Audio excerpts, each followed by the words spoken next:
Breathlessness has affected me psychologically in a massive way. When you have it for the whole of the day and in through the night, is all encompassing. If you think about it, it's all day, every day. When you're well, you can breathe without thinking about it, but when you can't breathe and you're breathless, every minute and every second of every day, you're thinking about breathlessness. For somebody who used to focus their life on their work and the family, now my life's focused on breathing. I'm constantly anxious, so the effects then, the knock-on effects can be that you feel quite sad, and sometimes I can have very depressive days because it's all encompassing and you just think those days, why me? Why is it happening? And it sort of takes over, and that's when you need the strength of the medicines and also the understanding of not just your family and your friends who are living through this nightmare with you, but for people outside specialist centres like hospitals and GPs and still think that there's nothing wrong with you because they look at you and think you're fine. So the anxiety is great in that you think, who's going to see me next, and will they make me worse because they don't know what I've got, and the fact that I'm struggling to breathe every day. Study and you're struggling, isn't it? I had a bad night though again. Oh, I know. She will overexert herself by doing the simplest of things, and then you can hear her puffing, panting. Even on some occasions, she's talking and you can hear the breathlessness in her voice. She gets anxious about her breathlessness, and that in itself makes her even more breathless. I'm not as independent as I used to be. I'm more scared of situations, feel very vulnerable. Basically, you feel unsafe within your own body because you don't really know what's going to happen next.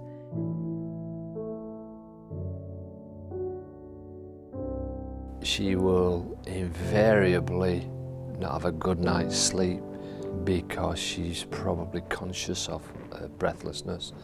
A number of times that she has sleepless nights, and I wake up and she's there with 2 pillows propped up and just trying to catch her breath.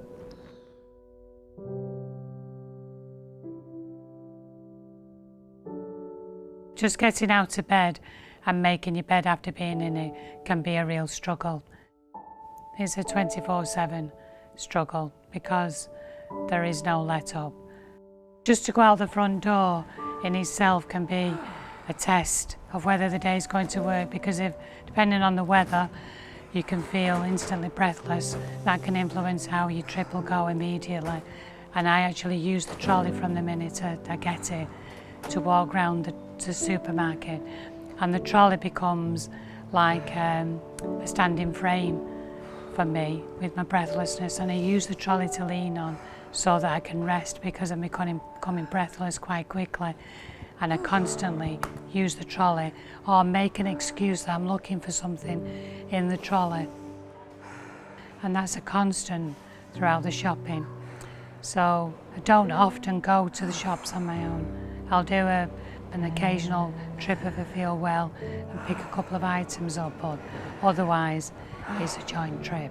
And I'm a very independent person. I would never ever ask anybody for any help, and I would always help somebody else. So it's a real flip side of the coin for me that I am now the dependent.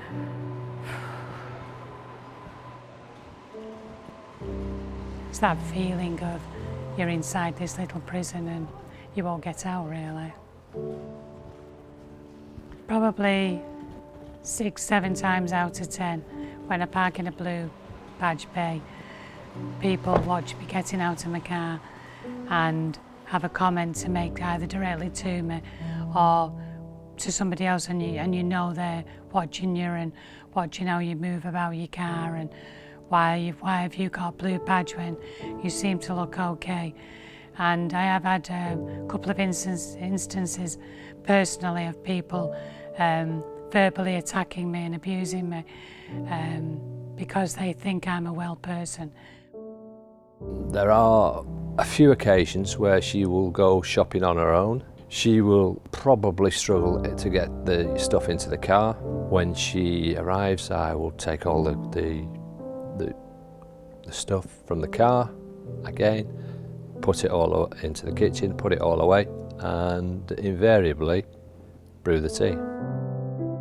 Then when we come back home, and I can always tell that I need to sit down and relax and rest, and I quite often fall asleep for about an hour, or just don't move from the sofa between 3 and 5 o'clock. It's like my body's shutting down, whereas I used to go all day till I went to bed and I didn't need to rest.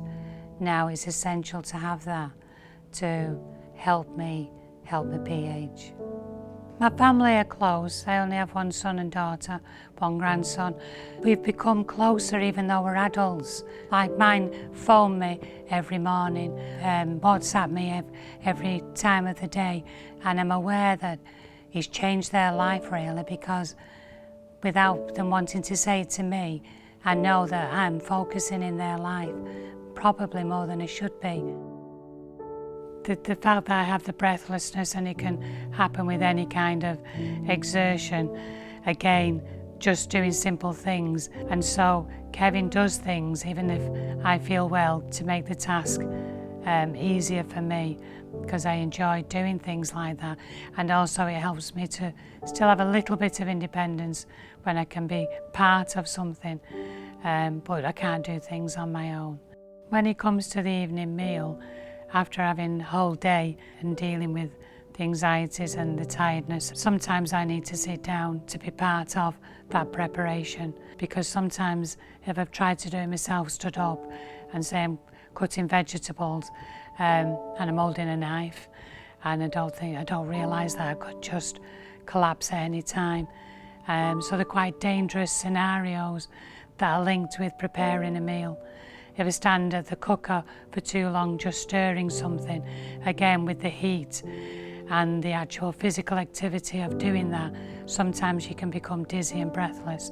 So again, I have to step away and say, can somebody else finish this off for me, or can somebody else do it for me?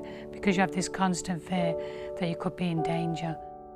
Initially, when she is breathless, it brings me back to when she was experiencing fainting episodes, and certainly at the time I always come back to the phone call I had with the emergency services, and it was the question was, is she breathing? And to be honest, I didn't think she was. It's so much so that I gave her mouth-to-mouth resuscitation. I think that brought her around quickly. But at this time, I'm still not certain whether she had just fainted or she had stopped breathing. So it is quite emotional at those times and quite worrying. Kevin helps me. I never used to be aware of it, but he's actually watching over me all the time. I used to say to him, why are you stood there? And he'd make up an excuse. And then one day when we had a chat, he told me he was bothered after the blackouts I'd had, that something could happen to me. So he's always in the background, and he's always around where I might need him or see him, or where he can be heard. Especially if it's a bad day, Kevin will do everything basically for me. My treatments are an integral part of me being here. I've been diagnosed for 5 years, and in those 5 years I've gone through every form of treatment there is for PH. You just have to see what works and for how long. We're not on anything indefinitely, because it depends on the progression of the PH and the speed of the progression. As well as being my partner, she's probably my best friend, so the time together is precious.